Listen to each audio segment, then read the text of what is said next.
Please elaborate. Never heard of this one. Sounds cool. Wish I could talk it up more, but it's pretty basic. It's not uncommon in the first place to see wild horses around the superstition wilderness. They have a healthy community. If you see one, there's likely more nearby and they're not that skittish. But I've also seen on hikes what I call the ghost horse. First time I saw it, I was driving down the 88 and it crossed the road ahead of me heading south toward the mountain. There was a pull-off over by where it crossed, so I pulled over hoping to get a picture of a wild horse. But it was just a sheer wall. The other side was sheer cliff. Even with a healthy dose of skepticism, it's not easy to imagine a horse of any kind scaling a cliff, crossing the road, and scaling another cliff, especially in the course of a minute and leaving no signs behind. Since then, I've had 2 or 3 similar occurrences of seeing a lone black horse out on its own and coming and going from places that just don't make any sort of sense. Weirdest one was when I walked into the desert at night to have a smoke and heard the familiar sound of a horse coming down the trail. Lots of people ride around here. I'm looking all over for it. The moon is full, so the desert is illuminated, and I see nothing. Trotting sound comes closer until it sounds like it's right in front of me. So close I actually jump because it sounds like there's a big-ass animal next to me and I can't find it. As soon as I shift, I hear the loud neigh that you hear in movies, and then fast trotting into the distance, complete with the sound of something big moving away into the brush. Scared the crap out of me. So anyway, guy in the desert thinks he sees and hears a horse but does not rightly make sense. Calls it a ghost horse. That's pretty much it, boys. How do you like living out there? I'd love to put a half hour between me and civilization in the valley. Pleasant living. The ecology of the desert is a fantastic community to live amongst. Everything is a half hour away, of course, but that is hardly a problem, especially during a pandemic. We got all sorts of creatures. Love me the Harris hawks and roving coyotes. Can walk into the desert any all time, and it's always a bit risky since the desert doesn't screw around. Seen coyotes bigger than my boxer, seen tweakers shifting in the night, seen car chases and desert graves, and snakes of all kinds. Only problem is floods wash away the yard a couple times a year in summer, like everywhere else in this state, is goddamn miserable. My buddy and I ran into the same shapeshifter twice at different places. First time we were just hanging around late at night in the middle of nowhere in the high desert around the time of the full moon due to a job. To see a distant naked woman except for a fur walking through the wilderness. Confused the hell out of us when we were about to call out when she suddenly transformed into a coyote or wolf, hard to tell due to distance and darkness that ran off. Both of us looked at each other with the question in our eyes saying, "Did you just see that too?" I was paranoid and deeply worried, so I got a gun until we finished the job. We were both jumpy wrecks the whole time. For a while afterwards, the second time I met at a gas station late night while we were traveling through. I went inside to grab some stuff when I saw a woman that seemed oddly familiar. I didn't think anything of it since I never got a good look the first time, but she gave me an increasingly bad feeling in my gut. Only when she approached and she started talking to me and referred to that night in specific that we saw the shapeshifter, which had me dripping cold sweat. Once I realized what she was, my buddy looked in and got inside to get me because he apparently recognized her. He was a sweaty wreck and was secretly carrying a pistol as we hurried up to pay for our stuff before making a run for the car to drive away at SSP. We were both smart enough to not look back. For some reason deep down I know if I will run into that thing a third time, I won't be walking away from that encounter. So yeah, stay away from being in the middle of nowhere, especially if it's late. I don't know what is with those places and messed up things happening. Also, always be armed no matter what. So what exactly do you mean by high desert? I would assume you mean somewhere out in the western US, right? Also, it sounds like a skinwalker. But I haven't ever heard of a female skinwalker before. I haven't heard a whole ton about them. It doesn't seem impossible, though. Also, did she look like a Native American? High mountain desert in the southwest. She looked like a gorgeous young Native American woman, which is apparently how my buddy recognized her was due to her figure, which made him suspicious enough to take a closer look. I've asked around before about their kind. Apparently, nobody survives a third encounter with them, and it's theorized they are some kind of witch who made a dark pact to become what they are for the sake of power and youth. Apparently very evil dark power according to native legends. A shaman I talked to freak out when I explained what happened and warned me under no circumstance am I to have a third encounter with it, as apparently nobody ever survives running into one a third time. It's assumed if you run into one twice and you vanish, they know that she got you the third time. It is rare to survive the encounter twice, and encountering one once is more common than you would think. So it's not a skinwalker per se, but some other entity. I cannot remember the name, but they're native women-like creatures who use skins to help shapeshift themselves. Been a long time since I last researched it. One of many reasons I avoid going to the middle of nowhere or in the wilderness when it's late. One of the few things I brought up because I wasn't the only witness. Back in the fall of 2020 during the plague, I was driving and I had a girl I was dating with me. I was picking her up from her house. It was nighttime. This was in northern New Mexico, so there's like a hotbed of creatures and other strange stuff there as well. So we're driving down the road, and you know how sometimes a deer will jump out in front of your car. I saw what I thought was deer or something coming from the side of the road. I would never ever think this would happen, but it jumped in front of the car and I hit the brakes. And it's nighttime, so I have the headlights on. So we both leaned forward to look at it because at first I said, "Oh, that's a deer." Then I thought it was a dog. It gets within 5 feet of the headlights and I'm almost stopped. The thing was black and transparent. The headlights went through it, and it looked like the size of a large dog or a small bear, and the back end of it was higher than the front. The lights went through it, so it was kind of in this realm and kind of not. You could see the road and you could tell where the car was, like it knew we were there. I think it purposely jumped in front of the headlights, but I don't know. We both saw this thing. I looked at my girlfriend and she said, "Did you just see that?" And I said, "Yeah, I don't know. I've never seen anything like that." Later on, I watched the movie Constantine with Keanu Reeves. It looked exactly like what they have in that movie, what they called a soldier demon. They had smaller front legs, but the back legs, when they walked on 4 legs like a dog. In the movie, they had skin, but this thing that I saw was totally black. But it had that shape to it, like it had a small head, a little head, and a larger body than its head, but back a bit. Exactly like that movie. That thing in that movie wasn't just someone's imagination. Those things exist. What was it doing? I mean, it was out in the middle of nowhere. There were houses and people around, but I don't know. Back in 1988, I lived many miles out in the Arizona desert. At that time, I worked 2 jobs and a lot of hours. Each month, I worked my schedules out so that I had 4 days in a row off.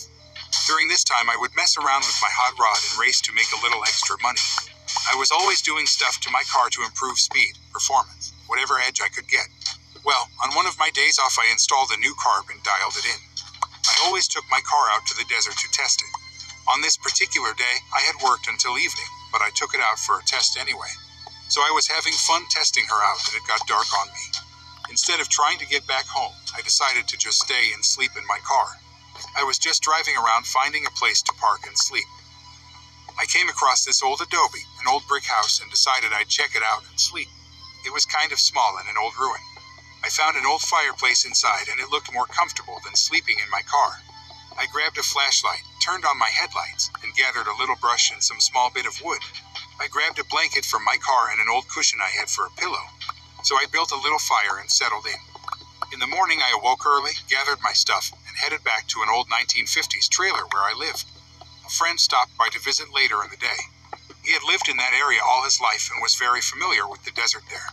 So, he asks, where was I last night since he had stopped by with some whiskey but you weren't home? So I told him the story of where I was. When I got to the part about the adobe, he listened. Then he asked about the adobe. I told him where it was and he said that there is no adobe out there. I said, yeah, I slept there. He still said no adobe. So I said, jump in the car, I'll show you. So we drove around and I found the spot, but there was no adobe. My tire tracks were there. I could still see where I built the fire. Everything is there but no adobe. He's quiet as I'm confused, looking around. I said to him that it was here last night. He says that he's been here all his life and knows this desert. There has been no adobe here. He says that I went somewhere maybe in the past, but there isn't no adobe here. He's never seen one here ever in his life. So I don't know what happened that night. I wasn't drunk or high and I know it was there. So I looked for it for years but never found it again. This happened to me when I was 14 years old. I haven't told anyone about this because we aren't supposed to talk about skinwalkers in my culture. If you talk about this, they gain an attraction towards you and will focus on you according to our beliefs. I am a Navajo man from Arizona and I was raised on the res. I somewhat know what they are and know about them. We take them very seriously. If one is seen, the Navajo police will come out to investigate the area. Anyway, I saw one. My family and I live in Arizona, and we occasionally visit family near Farmington, New Mexico. We left early to get there by noon. It is a very long and boring trip there. We get there before noon and we have time to socialize and talk with our extended family. The younger kids and teens start to play and explore around until dusk. The house is too small for everyone to hang out and sleep in. Some of the kids have to sleep in the trailer and truck camper. My cousins and I stayed in the old slightly torn tent. It's nighttime, around 9 p.m., and all of us get ready for bed. It had been a long day and we were tired. We are asleep at this point and for some unknown reason, I wake up. Of course, I'm still tired and rubbing my eyes while yawning, meaning I wasn't aware of my surroundings. Once I finish rubbing my eyes, I look at the entrance of the tent and see a figure illuminated by the backlight porch, standing in front of the tent. At first, I was scared but thought it was my other cousins just messing with us. As I was thinking this, I thought, why would they go through this much trouble of staying up late, to have the off chance of us waking up and seeing them? As this person was still standing outside our tent, looking at us, I turned to one of my older cousins, to wake him up and tell him that someone was standing outside our tent. He tries to brush me off, but I persist and he turns to me and asks what I wanted. I tell him to look at the entrance of the tent and he does.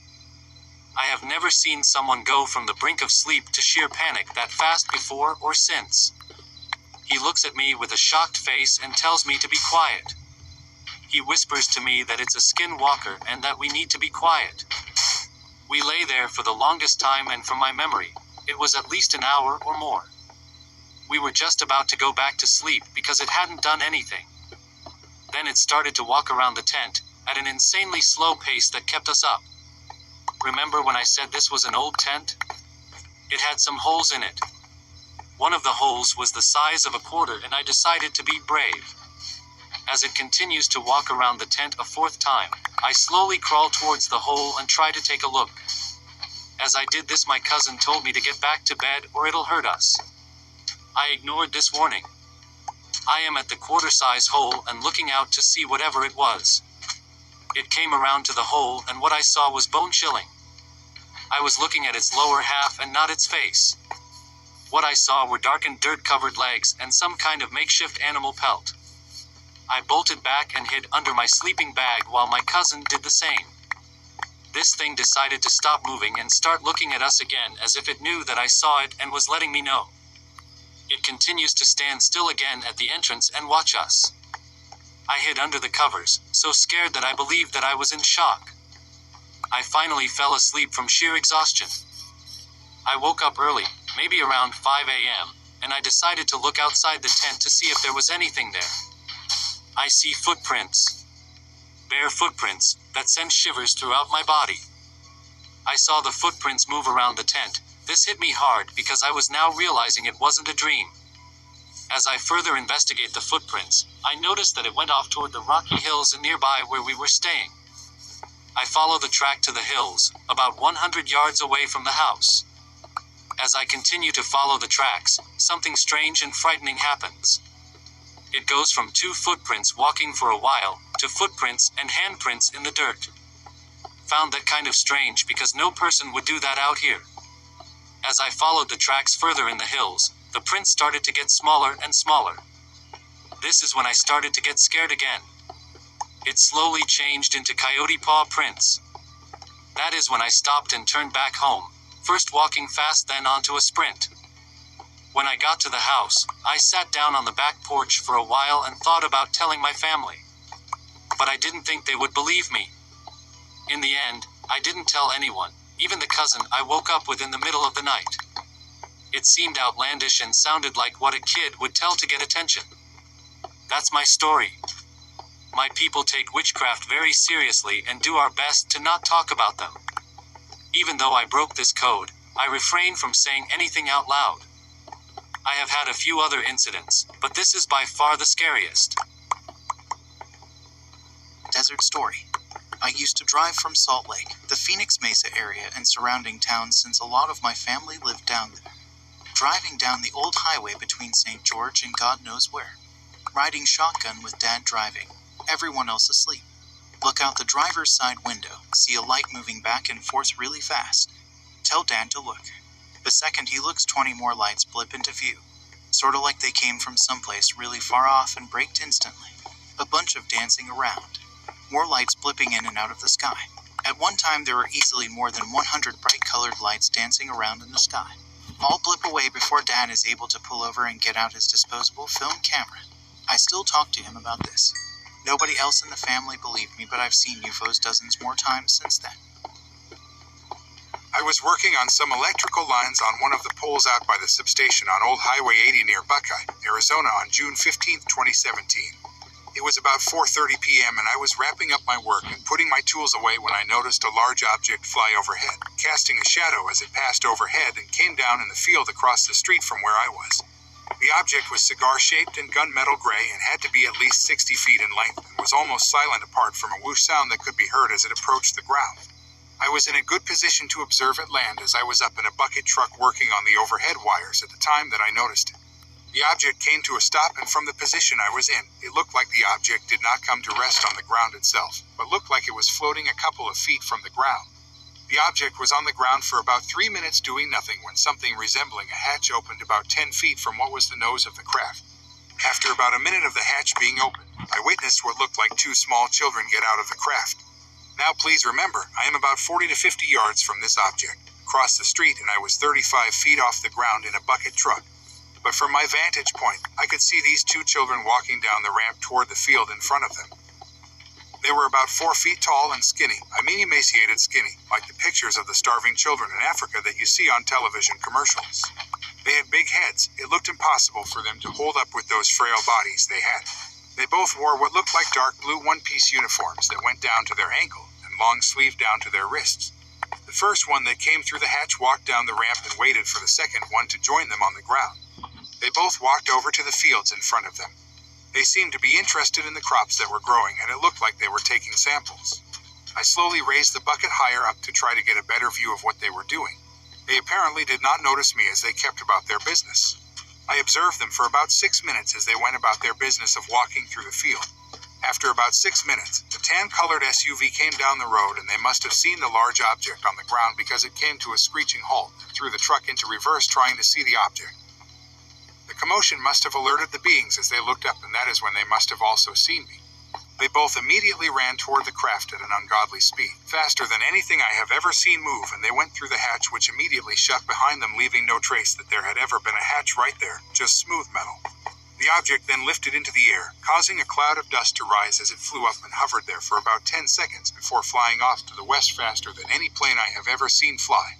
I stood there looking in the direction that the object flew off until the gentleman who had been driving the SUV called up to me and asked me if I had seen that thing too. I shouted out that I did as I made my way down to the truck. After getting off the truck, I spoke with the man for about 10 minutes as we were both just in awe of what we saw. I have seen many things out in the desert as I would work, but this is the very first time I have seen a UFO, much less the beings that fly them. I told my wife that evening, and she looked at me like I had lost my mind and said I might have been mistaken and seen a helicopter landing and maybe some soldiers getting out of it. But I know what I saw. There is something oddly alluring about the amber and red scenery, the open wasteland, and the stories that come from it. I've driven through the American Southwest numerous times as a kid and as an adult. The scale of everything from eastern Utah to northern Arizona and Nevada is something no other place has been able to do for me. I eventually want to move out there when I get settled in a career. Something out there is calling me to it. I hope that you enjoyed tonight's broadcast. If you enjoyed tonight's story, then please subscribe to the channel as more green texts will appear daily. A new broadcast will appear when the clock strikes midnight Central Time.